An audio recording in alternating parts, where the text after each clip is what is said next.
from 3-element groups to 5-element groups. So basically we just do the same thing, only one thing, one component we need to replace. So the 5-element groups, that component will be replaced by 5-element groups component. Yeah. Let's see why. Because the 3-element based partition cannot give us the desired property. We want a linear performance function. The cost function should be linear, but we get big theta n log n, remember? N log n. That is the significant term, significant multiplier, not a constant. If it's a constant, we can accept it, but it's not a constant, so we don't accept it. So we need to do better. Yeah. But the method is promising. Yeah, we feel this method is pretty smart. Okay? Yeah, so based on our intuition, this should be a good method. So something not quite right, but this method still looks pretty good. Yeah. So we should not abandon the method. Okay? We should keep this method. We just tied our estimate. Our estimate is not quite, very tight. So we need to tighten it. Okay? So we try the 5-element groups. Okay? All right. Now, do the partition using 5-element groups. Okay? Yeah. Now, we organize our elements into 5-element groups. Okay? So let's make some good assumptions or convenient assumptions for ourselves. Let n be 5R. Okay? And we find the medians, all the medians, all the R medians. Okay? So for each 5-element group, so the question, how many comparisons do we need? How many comparisons do we need? Do you still remember that is the last question in our homework assignment number 1? Question number 25. Do you still remember that? The answer is 6 comparisons. 6 comparisons. Okay? Yeah. So here, in order to sort 5-element array,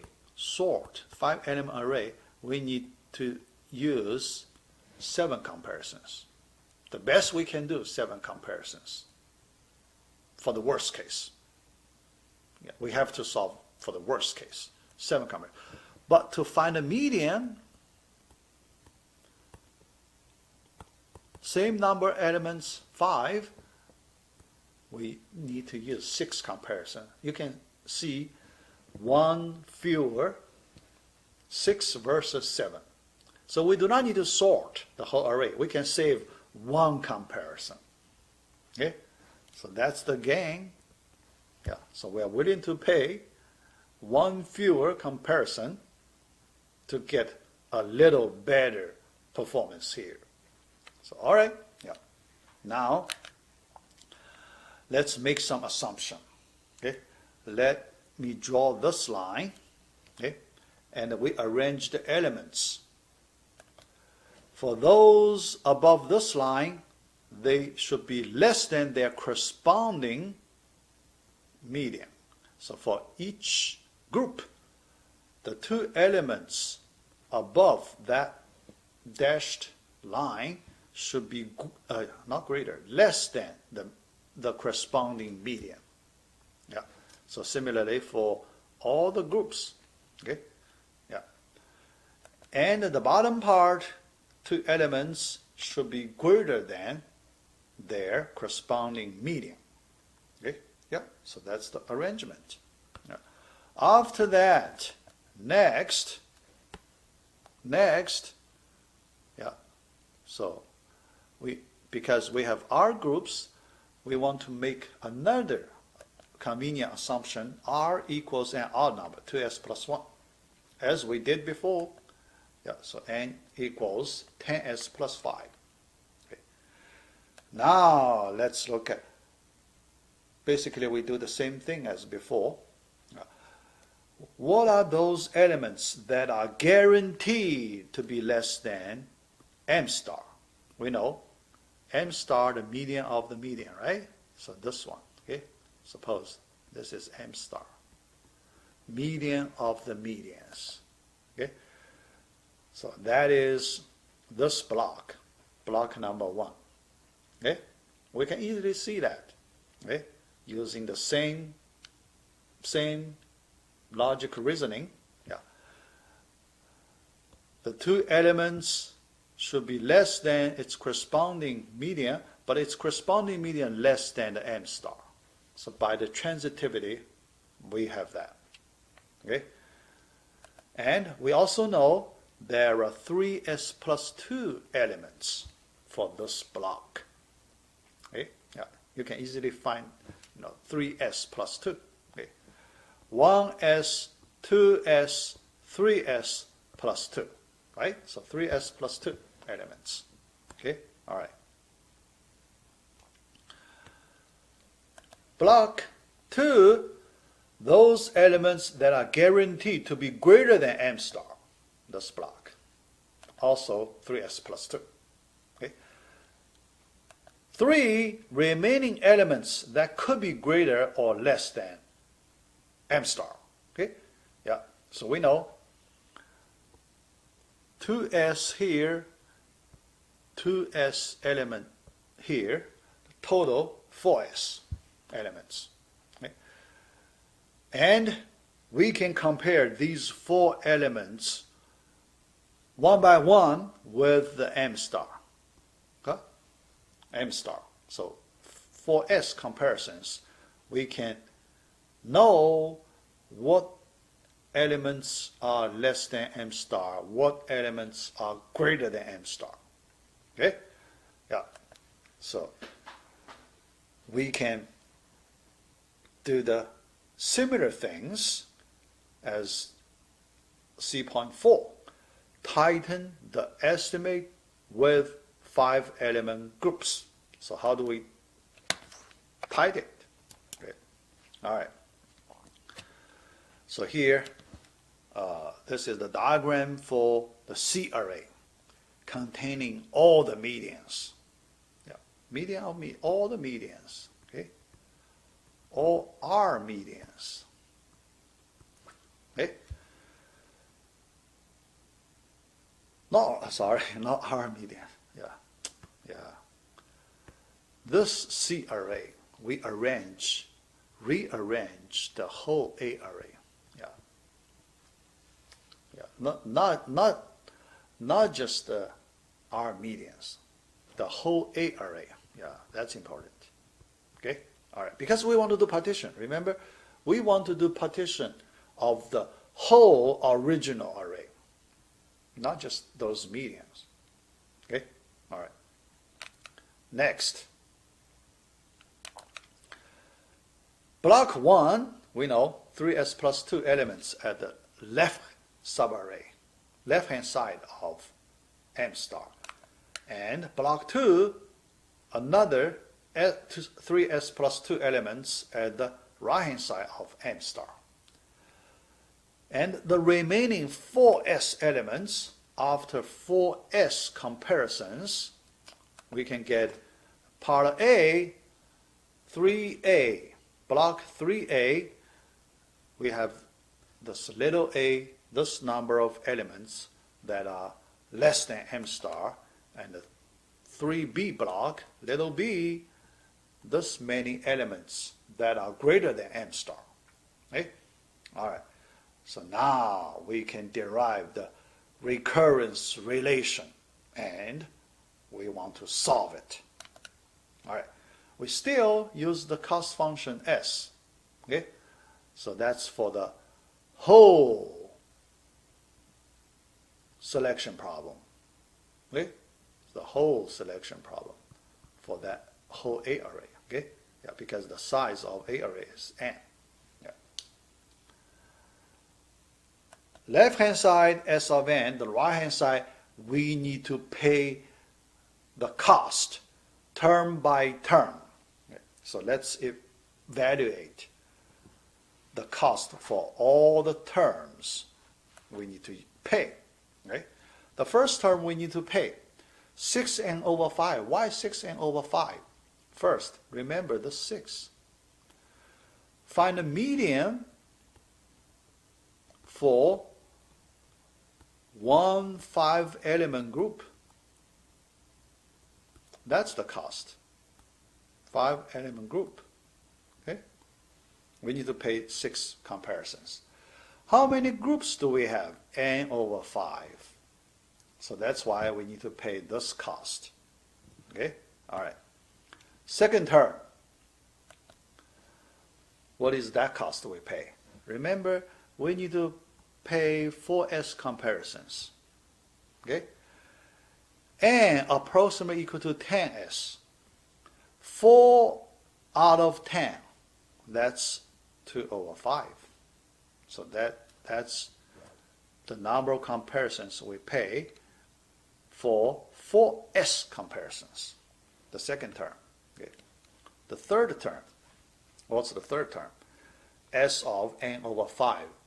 That's the number of comparisons we need to pay.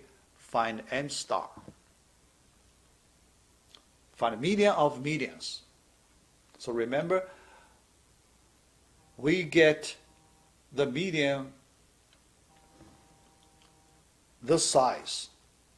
Okay? This size.